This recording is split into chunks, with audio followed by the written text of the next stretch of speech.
Bonjour Natalia, pouvez-vous vous présenter, où vous vivez, votre âge? Oui, je m'appelle Natalia, je vis en Allemagne, à Francfort-sur-le-Main. Le 8 mars, ça fait 2 ans que je suis déjà ici. Avant cela, je vivais à Nikolaïev, c'est le sud de l'Ukraine. J'ai 46 ans. Pourquoi vous avez choisi l'Allemagne? Ça s'est fait comme ça pour moi. Avant la guerre, j'ai déjà été en Allemagne comme invité. Et en tenant compte du fait que je n'étais allé nulle part ailleurs, et comme j'ai une fille jeune, je me suis dit qu'il fallait que je sois en sécurité. Et ici, et j'avais une bonne copine qui m'attendait ici. Donc je comptais seulement sur ces gens-là. Le choix d'un pays ou d'un autre, pour moi, c'était abstrait parce que je ne cherchais pas un pays qui avait plus d'avantages que l'autre. Je suis simplement allé où j'avais des connaissances, c'est tout, avec ma fille.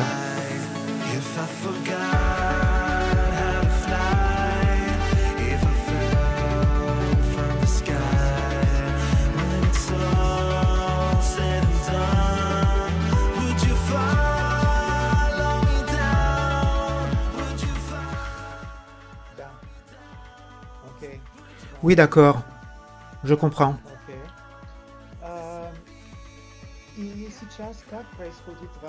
Et en ce moment, comment se passe votre vie en Allemagne? Vous étudiez l'allemand? Vous travaillez? Comment ça se passe? Je fais les deux en fait. J'apprends l'allemand. En ce moment, le 19, je dois faire un examen d'allemand. Et en parallèle, comme j'ai compris que l'apprentissage de la langue, ça va être très très long, comme je suis pédagogue de formation, ici, en premier, je dois apprendre à parler l'allemand si je veux enseigner dans ma profession. Et à mon âge, ça va pas être facile d'apprendre l'allemand. Donc j'ai cherché d'autres options pour travailler. Et je voulais être un exemple pour ma fille. Parce qu'au début, c'était très très difficile avec ma fille. Et en dehors de tous les conseils que j'ai reçus, j'ai ouvert ma propre entreprise depuis le mois de février. J'ai pas compris. C'est une petite entreprise.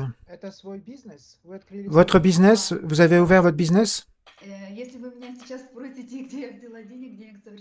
Si vous me demandez où j'ai trouvé l'argent, je n'avais aucun argent. Comme je suis pédagogue, je suis une femme plutôt créative. Je me suis demandé comment le faire, j'avais une idée. Je ne savais pas du tout comment le faire. Je me suis adressé à une copine qui m'a donné des conseils. En parlant avec elle, merci beaucoup, elle m'a donné confiance en moi et elle m'a expliqué comment avancer. Et depuis le mois de février, j'ai eu mon premier groupe d'enfants. C'est des activités avec les enfants. J'explique un petit peu ce que c'est, si vous voulez. On fait différents ateliers avec les enfants, avec différents matériaux, des feuilles de papier, différents arbres, tout ce qu'il peut y avoir pour les enfants, des fleurs, tout. On fait aussi des jeux, des exercices pour développer la logique des enfants. On fait tout. C'est ce que j'y ai pensé. Je me suis dit que ce serait possible. Et en parallèle, je passe mes diplômes. J'essaye de faire l'équivalence de mes diplômes parce que je voudrais aller en avant. J'ai un plan, mais pour l'instant, c'est seulement un plan. Pour l'instant, j'ai commencé avec un groupe. Et le 1er avril, j'aurai déjà 3 groupes complets. Comment ce business travaille? Comment les enfants peuvent s'inscrire dans votre école? Vous faites du marketing? Je ne comprends pas très bien. C'est à travers les écoles que vous faites ça? Non, ce n'est pas à travers l'école. Je travaille dans un centre pour enfants et là, je loue une chambre, une pièce dans le centre pour enfants. Et comme pédagogue, je fais ces exercices avec les enfants. J'ai des enfants de 2 ans jusqu'à le plus âgé, 14 ans, de 2 à 14 ans. Ce sont des enfants d'Ukraine ou des Allemands? Oui, ce sont des enfants qui parlent russe ou ukrainien. Parce qu'en Allemagne, il y a beaucoup de familles mélangées. La mère est ukrainienne et le père est russe ou la femme est allemande. Mais ils connaissent bien le russe.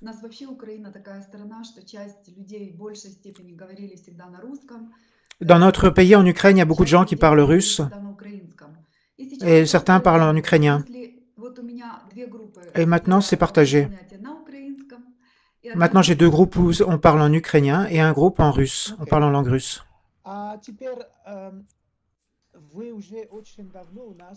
Ça fait très longtemps que vous êtes sur notre site. Avez-vous de l'expérience avec les hommes sur notre site? Une seule fois, quand je venais de m'inscrire à Nikolaev, j'ai rencontré un homme, mais ça ne s'est pas fait. On s'est seulement rencontrés et c'est tout. Et ensuite, j'avais pas la tête à ça. Vous avez une fille? Elle a 18 ans? Non, elle a 15 ans. Ah, 15 ans? Ici, c'est écrit 19 ans. Elle est née en quelle année? En 2008. Donc, je vais changer ça sur votre profil. D'accord. Avez-vous des critères concernant l'homme? Vous savez qui vous voulez rencontrer? Vous avez une représentation? Honnêtement, je parle. Autrefois, probablement, j'avais des critères. Maintenant, je cherche simplement mon homme. Je ne cherche pas un homme beau ou riche. Simplement qu'on se comprenne à demi-mot. Que je le vois et je comprenne que c'est mon homme. Et lui, la même chose pour lui. Pour le reste, je pense que c'est tellement pas important d'avoir des critères. Vos hobbies et intérêts, qu'est-ce que vous aimez faire quand vous avez du temps libre? Quand j'ai du temps libre, je dis que j'étais très créative. J'aime beaucoup faire des bouquets, des bons bouquets. Quand on mélange des fleurs avec des bonbons, avec des choses naturelles. Je fais aussi des bouquets pour les hommes. Je fais ça complètement gratuitement, quand on me le demande. Par exemple, quand il y a des hommes qui font des fêtes, je fais des bouquets pour les hommes, avec plein de choses bonnes, de la bière, des choses comme ça. Ah oui, c'est pas des bouquets seulement de fleurs, mais des bouquets. Oui, je peux mélanger des bonbons avec des noix, des fleurs. Bon, en fait, c'est des bouquets, des bons bouquets, avec du goût.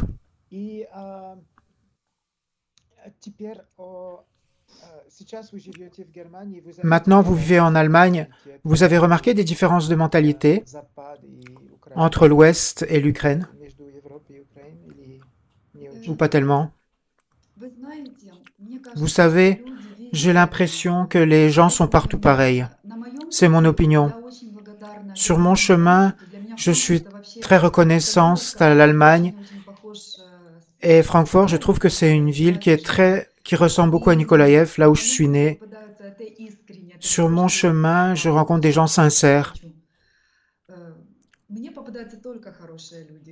Je rencontre que des gens bien. Quand je les ai rencontrés, ça m'a poussé en avant. Quand je ne sais pas, je demande. Si je ne sais pas faire, je demande de l'aide. Si je peux aider, j'aide les gens. les familles allemandes que j'ai rencontrées, pas seulement les Allemands, j'ai rencontré des Italiens, que des gens bien. Je ne pense pas que la mentalité est différente. Ils vivent comme les Ukrainiens. Tout le monde veut la paix, le bien, la santé, le bonheur dans la vie. Et nous aussi, comme tout le monde. Partout, il y a des gens bien. On vit comme on peut. Donc en ce moment, vous êtes très positif pour le futur avec votre nouvelle vie. Vous êtes dans une bonne direction, on peut dire. 2 ans après la guerre, on peut dire, vous êtes déjà stable pour votre vie future. Pour être honnête, bien sûr, j'ai peur parce que j'ai l'impression que partout dans le monde, c'est instable.